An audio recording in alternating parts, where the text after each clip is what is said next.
Hey, listeners. My name is Elisha, the founder of the Witnesses podcast. It's so beautiful to have you listening to our podcast. And I want you to know something that means a whole lot to me. Thank you for tuning in. And one thing I love to tell all of our listeners is it's not just about you listening, but listening to understand. Understanding is the most important thing. So important. So, you have to listen, learn, and practice. Thank you so very much and happy listening. Hi, Michelle. It's so nice to have you on the show. How are you doing today? I'm doing fantastic. Thank you so much for inviting me. That's so good. Okay, oftentimes I love to talk about the essence of the show, which is to invite amazing guests, amazing guests like Michelle to come talk to us about their triumphant stories, because we believe that in our audience there might be someone who is stuck up in a situation that Michelle came out of triumphantly. So, by that person listening to you speak, he or she might actually pick an information and that could lead to a transformation for that person or people. So the show is basically to cause transformation in the lives of anyone who is going to be listening. It's all about transformation, transformation, transformation. Okay, so within the next few minutes, Michelle, let us get started with your story, the challenges that you faced, and how you overcame them. Then afterwards, I've got some beautiful questions for you. Okay, over to you, Michelle. Let's get started. Absolutely. Wonderful. Thank you so much. I was diagnosed with bipolar disorder back in 1998.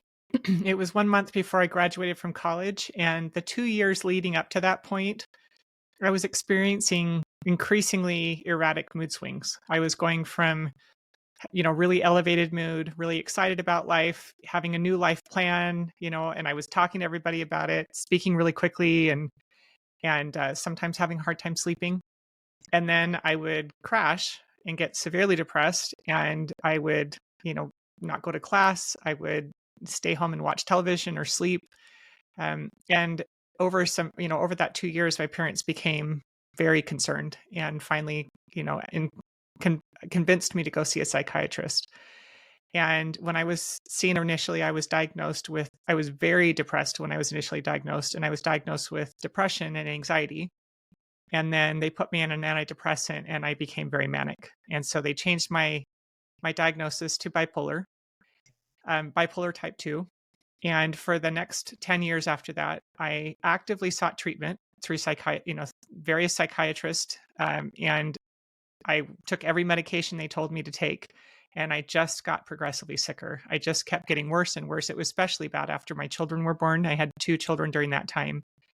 And I got to a point where I had a massive breakdown in 2008, and I was hospitalized in 3 different hospitals. I had electroconvulsive therapy, which some people call shock therapy, done on me, which messed up my memory. And I had a psychotic episode. And that changed my diagnosis to bipolar 1, because all it takes is one psychotic episode and you're then changed to bipolar 1. And I made multiple attempts on my life. I just felt like there was no hope. I felt like everybody would be better off if I was gone. And I had a miraculous experience one day about a year and a half after those hospitalizations. I was just trying to survive my life at that point, but I was watching my daughter and my son play. My daughter was 4 and my son was 2 at the time. And I had this really clear thought come into my mind that if I ever successfully ended my life, that it would ruin my daughter's life, that she would believe it was her fault and it would ruin her life. And I was shocked, because up to that point, I had believed the lies that my mind was telling me, that my family would be better off without me. But I knew, when I had that thought, I knew it was true. I knew, my little girl was always so concerned about everybody. And I knew that she would think it was her fault and it would ruin her life.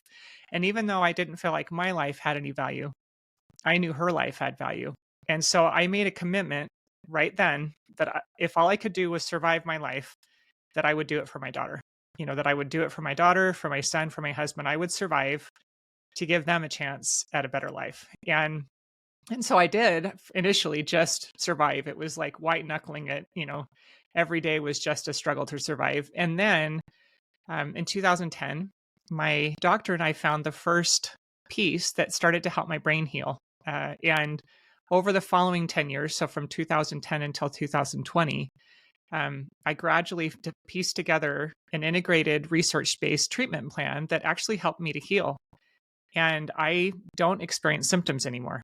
I never experience depression, anxiety, um, you know, mania. I don't have those things anymore. And I realized as I did research on each of these things that I discovered and that I was utilizing, I realized that there was actually a lot of research behind each of the tools.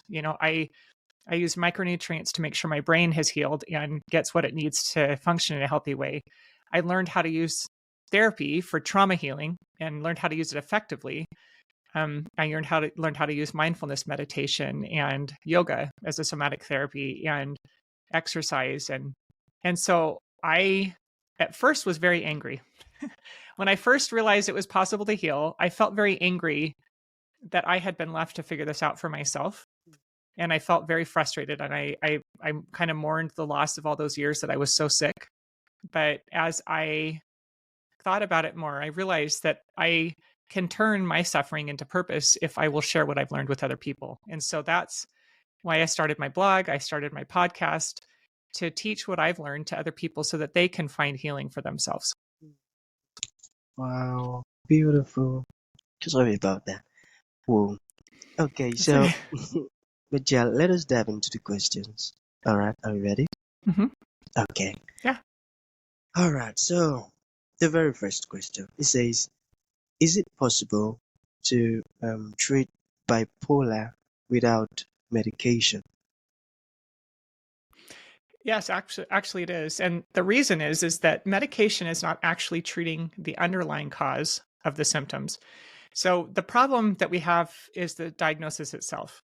When the diagnosis for bipolar was created about 50 years ago, and the purpose of the diagnosis was for prescribing medication, they were never able to identify what was causing the symptoms.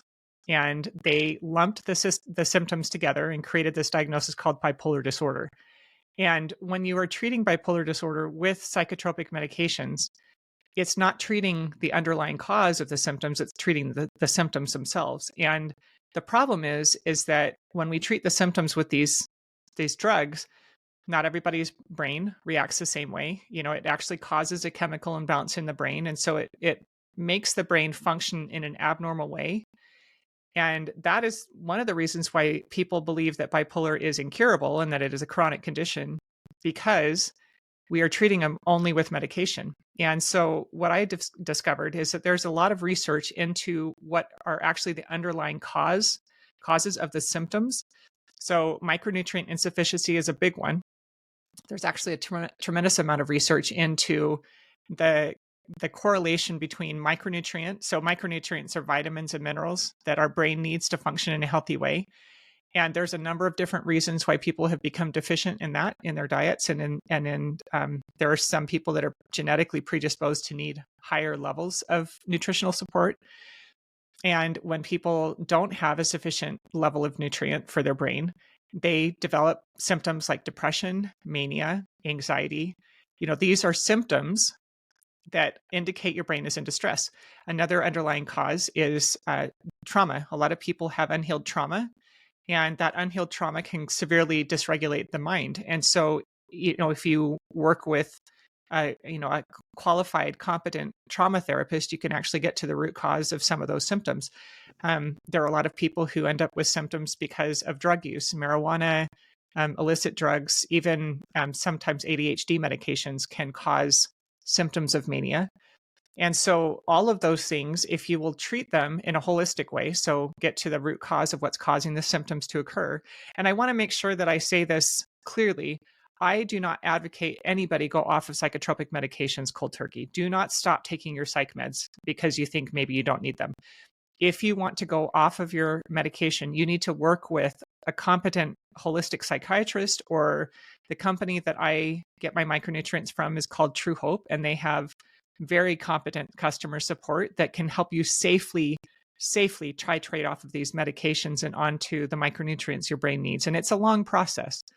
I want to make sure I say that because a lot of times people will hear, I don't need medication, and we don't like it. It doesn't make your brain feel good. It feels really uncomfortable to take medications. A lot of times it makes you feel dull and lifeless. It doesn't feel good.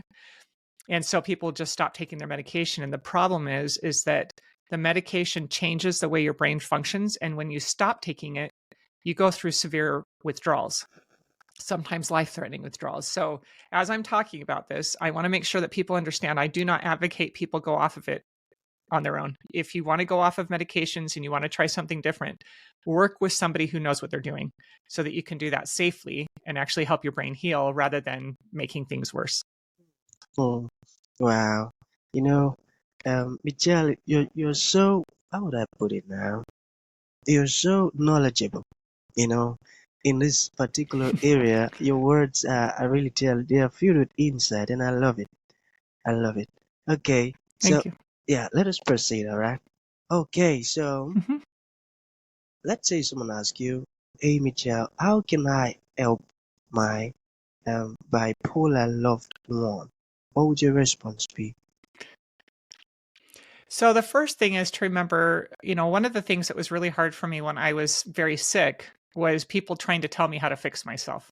That doesn't feel good. You're already feeling insecure. You're already feeling bad about yourself. And then when people try to give you advice, a lot of times I was very resistant to it.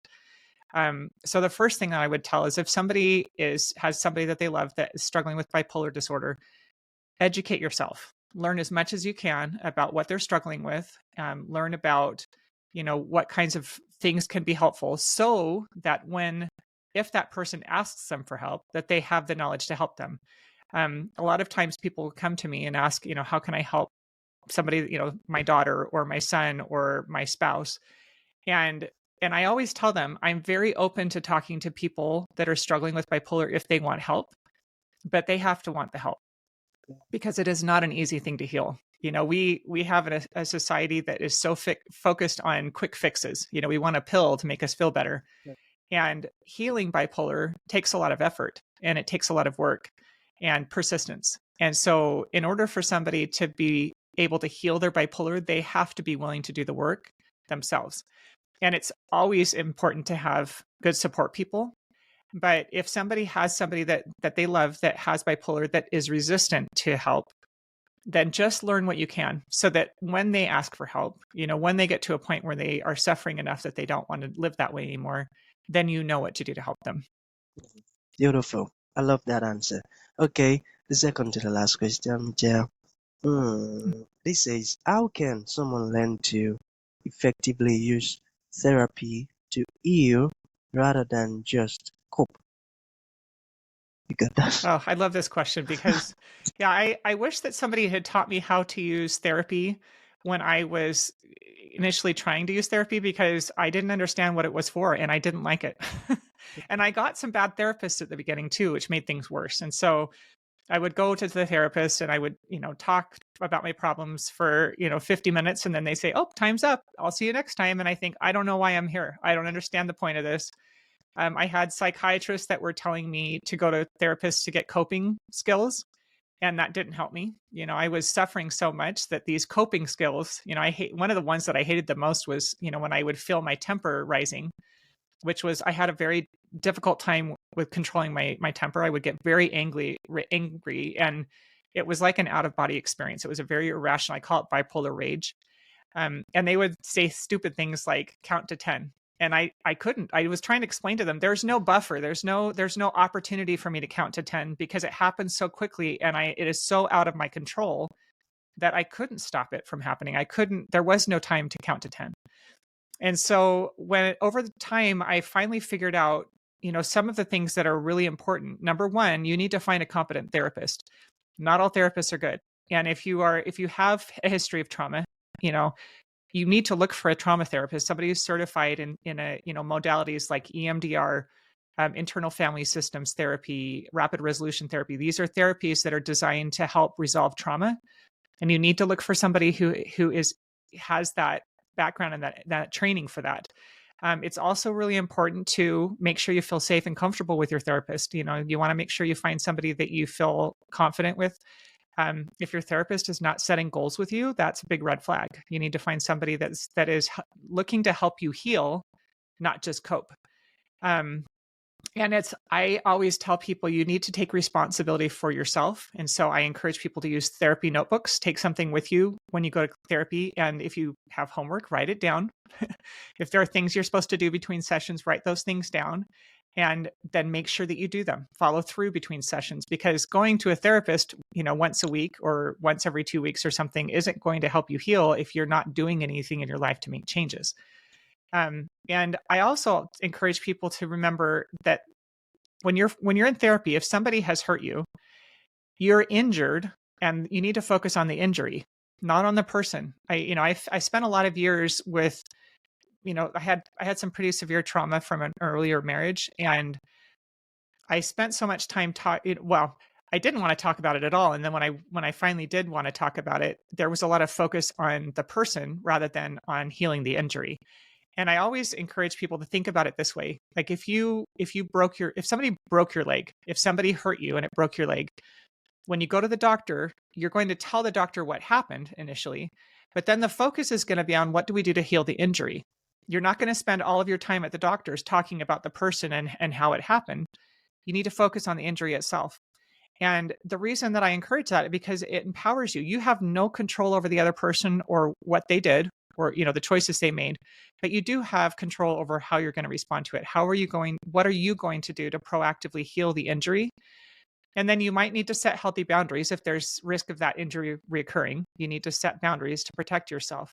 But I always talk to people about making sure that you focus on healing the emotional wounds and don't spend all your time focusing on the person because it prevents healing.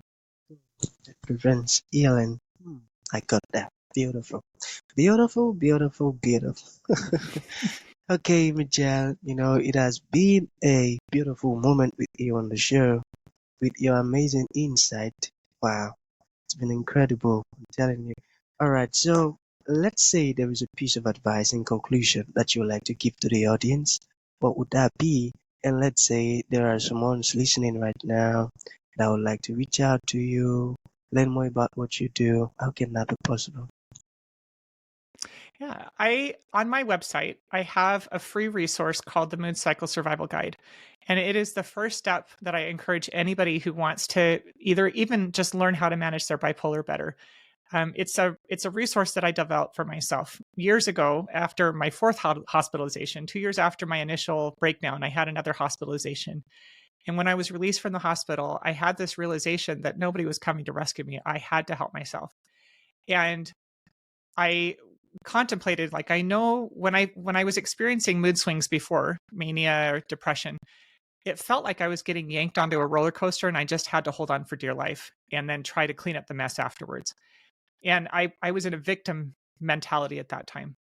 And I developed this plan for myself to help me proactively manage the symptoms, proactively manage the mood swings. So the first piece of that was identifying who's my team, who are the people that can help me. And so what are the healthy boundaries around that assistance so I don't ruin relationships? And then the second piece to it was developing what I call an early warning system, learning how to identify the symptoms that indicate I'm starting to experience, symptoms of mania or symptoms of depression.